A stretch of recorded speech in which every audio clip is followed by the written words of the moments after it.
All right. So I wanted to make sure that I'm clear on my stance so I basically don't confuse motherfuckers. But my stance is this, dog.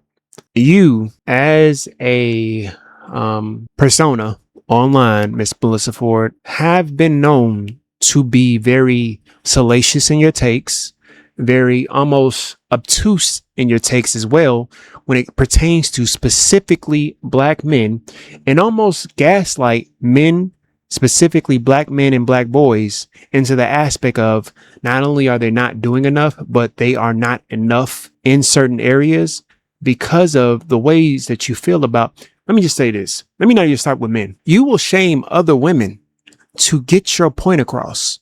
Why do I say that? Well, I do believe that this.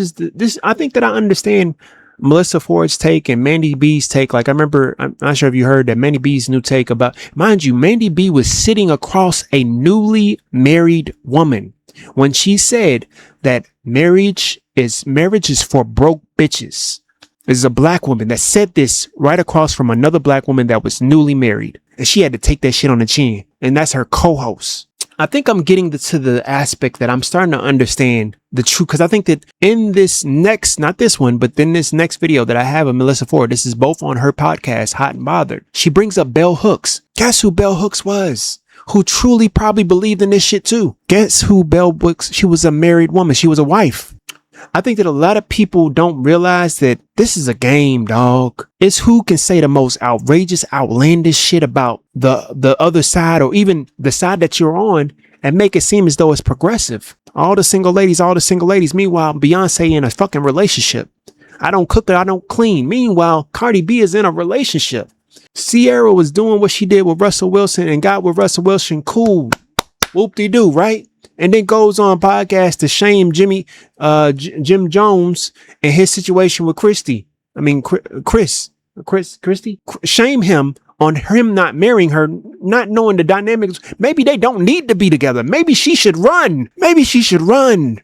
But her shaming technique, a lot of women don't realize that this shaming technique of shit like this that you see on the screen, marriage is the lowest paid form of sex work.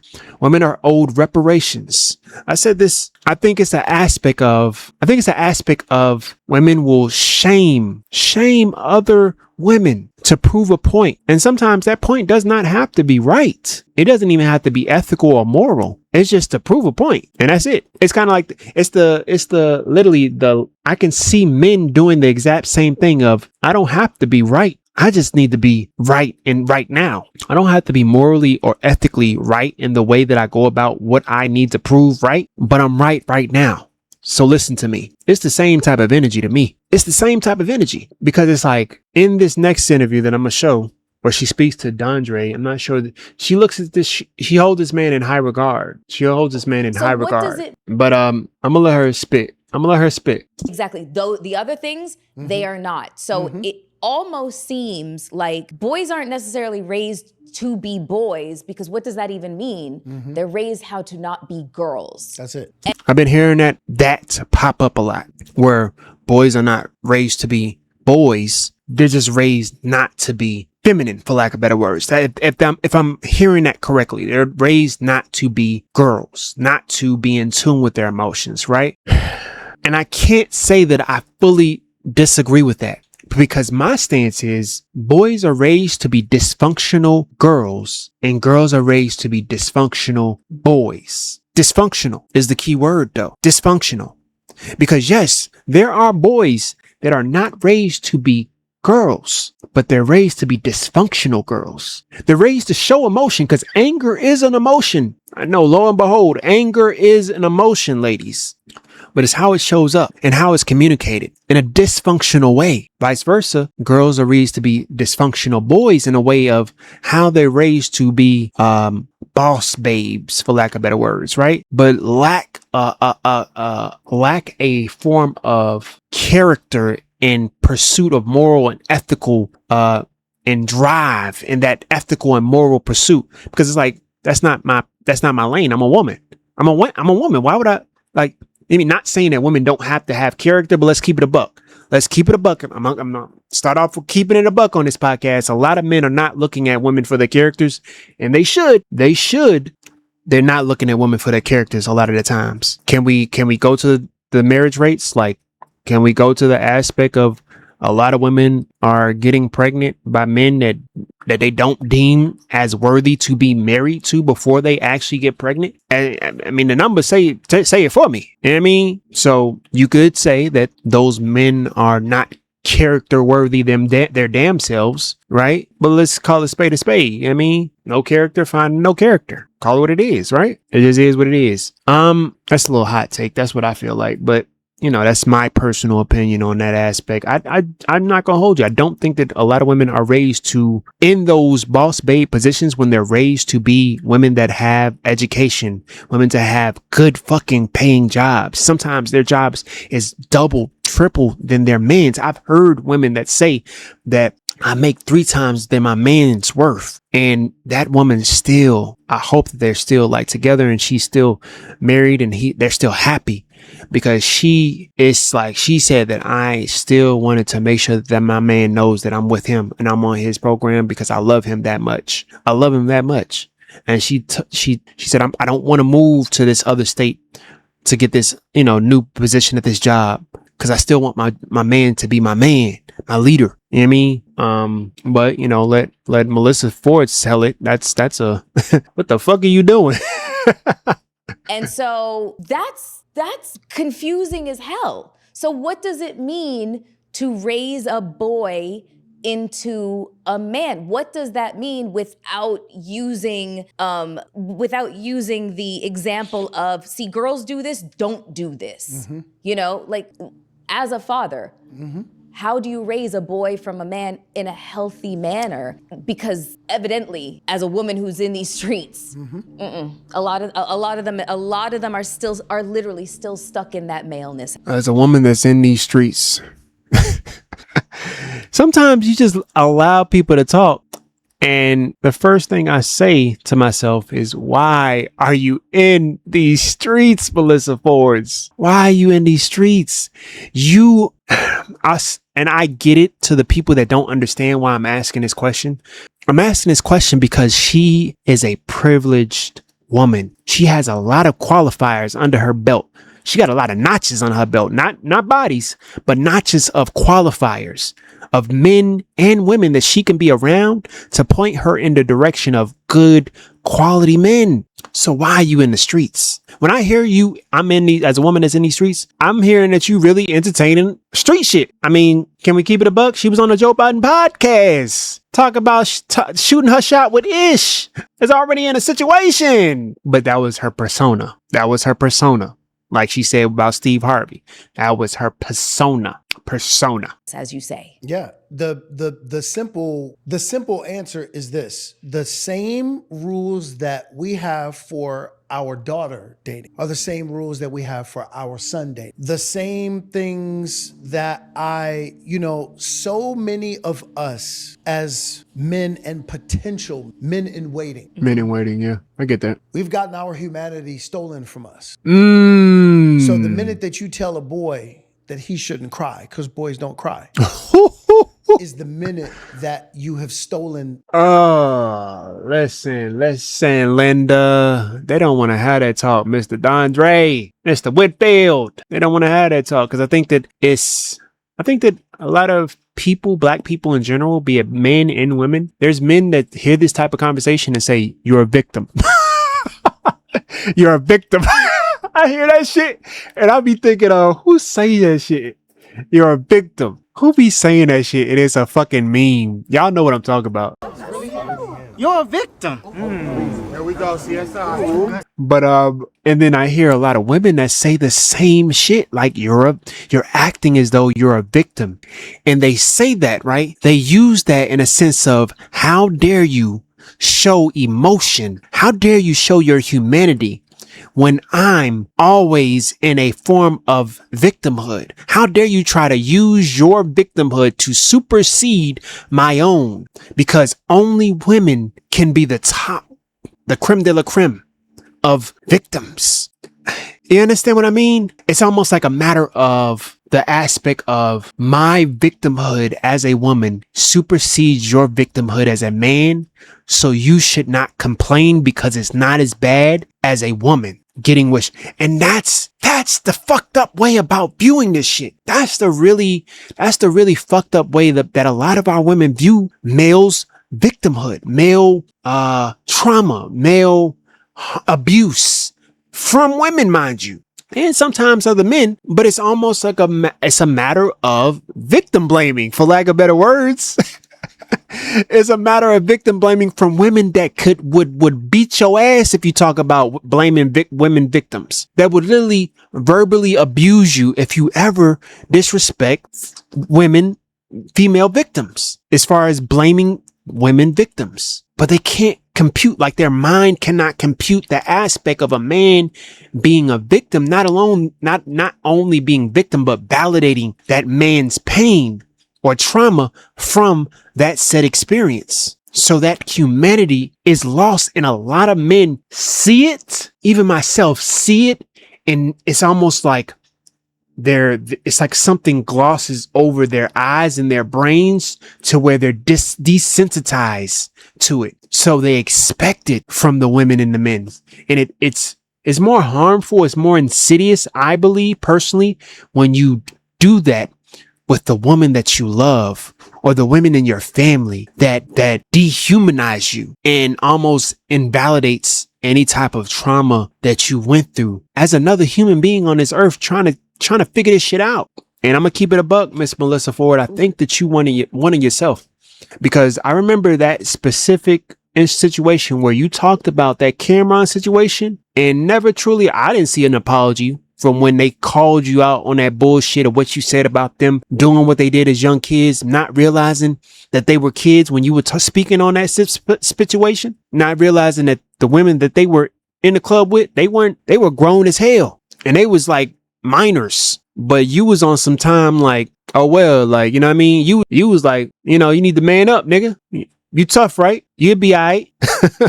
You was on that type of time. You know what I mean? The dehumanization of black men specifically is not talked about as much. Damn near, I wouldn't say it's talked about at all if it's not talked about in the spaces of Black manosphere spaces. But when we speak on it, it's somehow women bashing, when it's just stating the aspect of the article says that this woman did this, this, and this. The article says, and the stats and the statistics says this, this, and this about interpersonal violence. When it comes to bilateral violence, both men and women putting their hands on each other, both men and women speaking verbally abusive and psychologically abusive and emotional coercion, that's not talked about. It's usually the case where men are the demons, men are demonized, because you shouldn't even be able to defend yourself. Because why would you defend yourself with a woman? Like, first of all, it's your fault for even entertaining that type of woman. Choose better. I'm sure women heard that. Choose better. Choose better. And they hate that when men say that to them. But somehow it's okay when women say it to men. It's crazy to me, dog. That boy's humanity from him. So many of our women have been programmed into seeing men as stoic as their great grandfathers and grandfathers, but just don't know it. So when they have a conversation with a man who is emotionally in tune with himself, and he talks about something that hurt his feeling, or something that he doubts about himself, or something that he may fear, it gives a woman the ick. Very few people. I could talk about that shit. Our sister. Look, I could talk about this shit. Our brothers are suffering, but I'm going to say this very loud, full-chested. Our women are doing better, but they're not doing well. Explain that. Wake up, nigga. When I just gave that example about a woman hearing all of those things from a man and then getting the ick behind it, what you don't realize about yourself is that you're still caught up in the idea of what patriarchy is. Or what a man should be. Because we're all poisoned by it. Mm-hmm. It's not just the guys. Mm-hmm. It's the women too. Oh, I've met quite a few women with internalized misogyny and that are really. Melyssa Ford, you're one of them. Hello? Is this thing on? Is this thing on? Melyssa Ford. Melyssa Ford, you're one of them. Melyssa Ford. Hello. Wake up, niggas. Melyssa Ford, can you hear me? I'm being fucking facetious, but god damn it, Melyssa Ford, you're one of them. I don't know if you know. I just got hot and bothered. You're one of them. Sure. Yeah, could So yeah. so when Misogyny. when this woman, now watch this, if we're talking about our sisters being the most educated demographic in the country, if you're the most educated demographic in the country, it would stand to reason that eventually that's going to turn into dollars. And if that turns into dollars, it stands to reason that you will probably be the bigger breadwinner. I think I know what he about to say. I think I know what he about to fucking say. And this is just my theory. He's going to go into the aspect of once you become breadwinners women, what will you then do to the men that are making less than you? What will you then do? Because I've heard so many women say it with a full chest of what they would do to a man, how they would speak to men if they were the breadwinners. Bitch, don't go in that fucking refrigerator, nigga. Bitch, sit your ass down. Don't drink my fucking apple juice, bitch. Sit the fuck down, nigga. Who the fuck are you talking to? I pay the bills of this bitch. I hear them with the full throatedness, and that shit be crazy. We be laughing as black people. We laugh at that shit, but it's a little bit of semblance of truth in all jokes. It's spooky, to be honest with you. I'm gonna let him cook. My bad. I'm stepping on his shit. I'm stepping on his work. My bad. Go ahead. Winner in your relationship. Are you ready for that? Okay, so let me ask you this. That is a very good Most women are not. So that is a very good question. That is a very, very It was a yes or no answer, Melyssa Ford. It was a yes or no answer. Is this thing on you? It was a yes or no answer, Melyssa Ford. It was a yes or no answer. It was a hypothetical, baby. You about to go into a for lack of better words, you about to woman-splain. You about to nigga-splain. very good question. However, Because we got to have a real conversation now. I'm done having the surface level fake Thank you. conversation. Thank you. And I'm okay with that. I just want him to have feelings. No, Yeah, is that exactly? No, you don't. Exactly. And she's laughing, but there's a little semblance of truth. Fellas, you can, like, what we talk, like, we know, like, especially us. We know. They say that we just want feelings. No, you want a nigga to lead. You want a nigga to have that paper. You want a nigga to not only have that paper and lead, but also be emotionally aware, emotional intelligence. As much as they say that, I don't even believe that. Not only do you want a man to have emotional intelligence, you also want a nigga to be a porn star sometimes. I say it a lot of times with the aspect of the fetishization, the fetishization of black men by our women, by black women. So not only do you want a nigga to be patriarchally leading in the pockets, patriarchally leading in the aspect of the penis, the you know what I mean, the phallus, you know what I mean, pause, but the phallus, you know, you got to be a porn star. Let's keep it a buck. Ladies want a porn star, fellas. I don't know if you know, because if you ain't licking up and down and making sure she come and making sure she squirt and making sure she get that big O, what are you doing? Why is she even with you, my nigga? Like, you out here being bare minimum in bed? What the fuck is wrong with you? Wake up, nigga. And when I say wake up, nigga, I'm talking about the ladies. Wake up. Y'all play a part. I know I hit a chord with some of y'all out there that y'all swear up and down that y'all are fighting the right fight. Not realizing the fight is within. I ain't even saying I'm the best, but the shit I be hearing from women that swear up and down that they are trying their hardest. Try harder. Try fucking harder. Goddamn. Try harder, goddamn. Shit. You're lying. you're right. You're lying. You're lying. Okay, so You're lying. let me say by You're way lying. of Feelings. No, you don't. No, you don't. You're lying. Surface level fake conversation. I went all the way, and I'm okay with that. I just want him to have feelings. No, you don't. No, you don't. You're lying. You're lying. you're right. You're lying. Okay, so let me say by I way fucks with this interview. I'm not gonna hold you. This is why I said this. I have observed in relationships with friends, when the woman is the breadwinner, Yes. boy, does it get super complicated. It gets but there's two complicated. things that are happening. You know why? Because everybody has to retrain their brain. So there's Everybody. two things that are happening. Everybody. Family members, friends, even people that they just meet out and about. Oh, well, your wife, she's out here doing this and this and this, and you out here being a stay-at-home dad? Okay.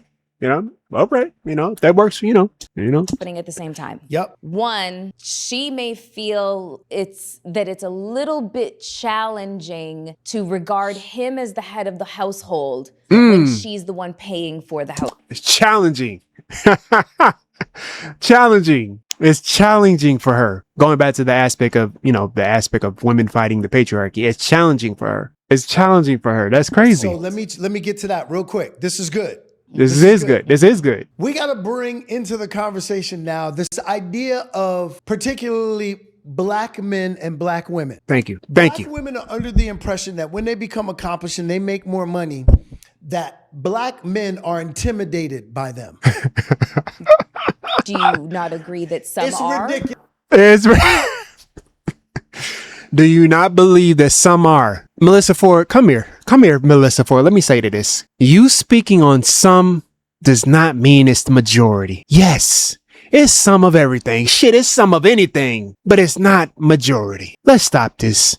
Let's fucking stop this shit. It is ridiculous. There's a huge difference. That man that basically feels like that usually won't even entertain you in that type of passion. He won't even entertain you in that type of way where he wants to even be in a relationship with you because he's already fighting that aspect of what you believe of him being intimidated. What are we talking about? Why are we talking about men that don't even entertain relationships? They out there. I'm not saying that they not. Difference between being intimidated and turned off. Thank you. Thank you. They definitely confuse those. They conflate those. Sometimes they correlate those as if this being the same thing. Okay. Because I have seen this firsthand from some of our sisters who carry this like a badge. No man, I'm gonna get crass for a second.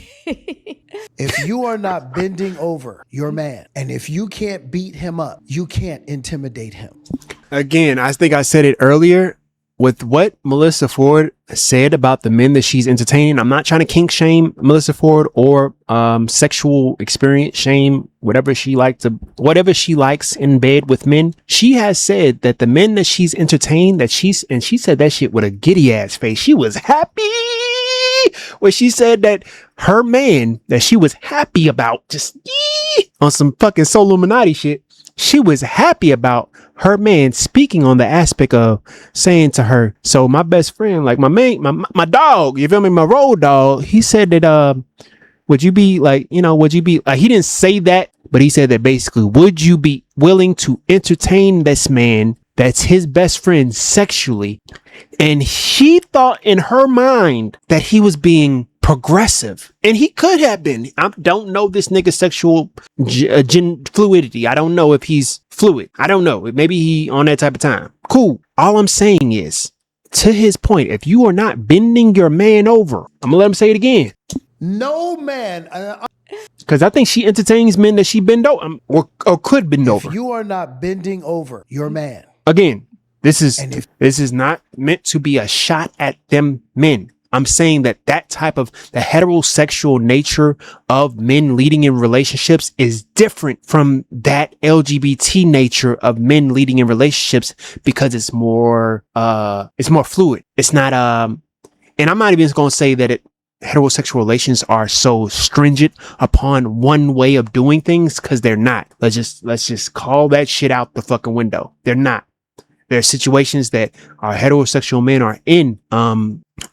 They're not providing for everything, but they're providing for most of the bills. You understand what I mean? The woman still works, or some situation of that nature. You know what I mean? So it's like, I'm not saying that they're that stringent. You know what I mean? That traditional. But when it comes to the aspect of intimidation, where does that come from? Where does that come from? It's like, why are you afraid of a woman? Afraid of a woman? Intimidation is a form of fear, right? And it's like, are you in form of a fear of a woman, or in fear of that commitment? Fear of a woman, or fear of that lifestyle? Fear of a woman, or fear of that providing? Come on, like, let's just call this shit what it is. Fear of a woman, or fear of that consistency that you have to keep giving as a man. I think that they correlate those two and conflate those two, and it's not the fucking same. It's not the woman. Can we keep it a buck? Can we keep it a fucking buck? Beat him up. You can't intimidate him. It's not possible. Let's stop the garbage. She don't want to believe that. No man is going to be intimidated by you unless you are bending him over or beating him up. Now watch this. Okay. She want to say something, but I want to hear what she's got to say. We are. Because we got to start retraining our brain because we've all been poisoned. But I know this. Okay. 3 o'clock in the morning. My wife, by the way, right now. And women, specifically black feminists, hate, because I know where you're going with this. They hate this type of example because quickly I've heard women say that doesn't usually happen. So why are we bringing up 3 o'clock in the morning, a bump in the night type of situations that don't usually happen? What about when you're out and about on a date and a man slap your ass? What about when you're actually entertaining a business venture and your boss speaks to you in a certain fashion that's disrespectful, whether it be innuendo of a sexual innuendo, whether it be a situation where he talks to you, like talks down upon you? What about those situations? Because that happens. That's more realistic. Do you expect your man to fuck up and actually do some shit? Or do you expect yourself to be in a boss babe mentality of I can do bad, even though I got a man, he doesn't define me and I'm a decenter him. That you know what I mean, decentering men, right? Cool. What usually happens though, ladies? Especially specifically talking to heterosexual black women. They're looking for that man to be like, all right, what you about to do, my nigga? Because it's like, this nigga talking crazy. You feel me?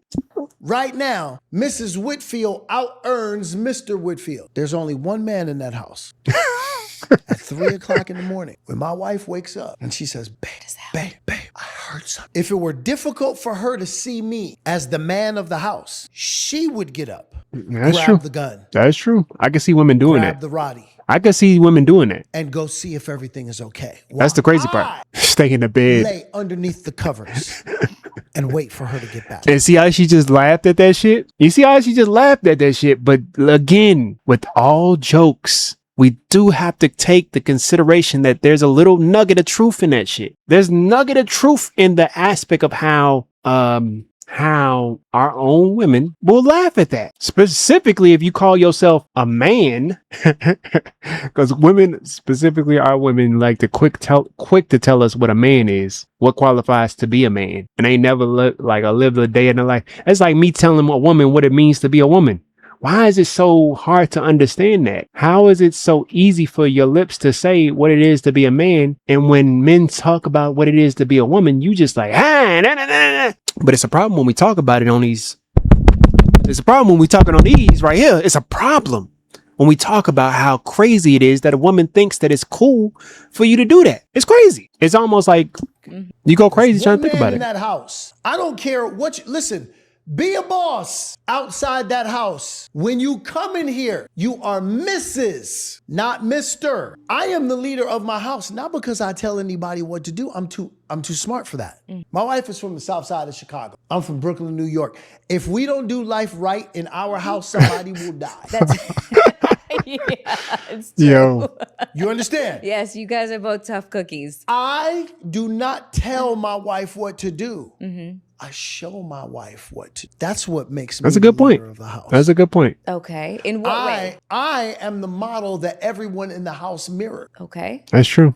We talking about getting into shape? When you were in a relationship with somebody, you usually mirror, like it's been studied. You usually mirror that other person's, whether it be the good qualities that they have and the bad qualities and some of the in between. It's just normal human behavior. You know what I mean? Pattern recognitions and shit like that. You talked about like women. I know that I'm doing something right when I got women saying, women that I've entertained that basically start saying shit that I say, and they hear themselves saying shit that I say. And he be like, bruh, that's just like Chris. I be getting my sisters that be like, and my mother be saying shit like, yeah, I hear myself just talking just like that nigga. What do you see on social media? You in the gym. Mr. Whitfield is in the gym. Yeah. I am modeling. I like that for chair. My wife. What she can. Whenever there is a what I call a spirited verbal joust going on between the two of us, I have to model for my wife's volume. Yeah. Yes. Because if it goes to 10, yes, I agree. Somebody's gonna get hurt. I'm not talking about physically. Yeah. I'm talking about emotionally, yeah. Spiritually. Yeah. Anything past 6, yeah. 7, 8. I agree. It's gonna get nasty. And sometimes I've heard women tell me when I do that, when I speak to them in a way that is not verbally abusive, it's almost like I'm not fighting for the relationship. When they do not understand, I'm quelling the anger. I'm quelling the contempt, because that's not the point of the conversation. The conversation is for you to understand what I'm saying. I need you to hear me clearly. I need you to actually understand I'm looking for a solution for the both of us, because I do not want us at heads. I love you too much. I respect you too much to get that level. But how quickly that is looked at as weakness from some of our women that speak on these type of topics is looked at as intimidation, when women that do go to 10 and you staying at a 6, you're staying at a 5 because you do not want to go at her level or match her energy. And then when you keep going at that 5 and she's at 10, you say, fuck it, I'm out. Now you're intimidated as a man. No, I was an adult with you. I kept it regulated, and you couldn't be emotionally aware of the fucking environment. You weren't emotionally intelligent enough to understand what type of nigga you dealing with. So cool, I'll be the villain. I'll be the nigga that was intimidated by you. Tell the next nigga I was intimidated by you. Be doomed to repeat your same mistakes. The first thing that I have is become the model that I want mirrored. They'll realize it sooner or later. Okay, but so The money has nothing to do with the leadership. Okay, but let me ask you this, because you and Sally are a perfect example. Correct me if I'm wrong. Yep. It hasn't always been that way where she out-earns you. Absolutely not. This is Absolutely I know. not. So this is relatively, in the grand scheme of 23 years, Yes. fairly new. New. And Sally is her in Hollywood right now. I feel like my mother gave me his book. She is a I feel like my mother gave me one of his books, but I'm not sure. She probably gonna let me know if she see my Boss. video. She is a boss. from top to bottom. Yes, she's her right now. Yes. But so this is fairly new in the grand scheme of a 23-year marriage and a 28-year relationship. Yes. So there has been time to adjust because it happened incrementally. Yeah. When you're talking about a woman who comes to the table initially and she is a 6 or 7 figure earner and she's trying to attract a So what? mate, we're going back to the intimidation thing. So what?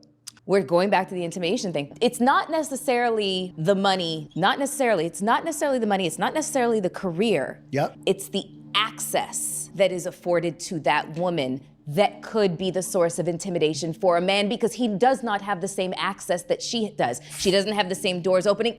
It's almost like she keeps moving the goalposts. Fellas, listen to women when they speak. Really listen. Don't listen to respond. Listen to understand. Because now she moved it to not money. It's no longer about money that's intimidating men. It's the access that those women have. Huh? I'm gonna let y'all finish it, man. My fucking camera said fuck y'all. It's just nasty, dog. It's nasty.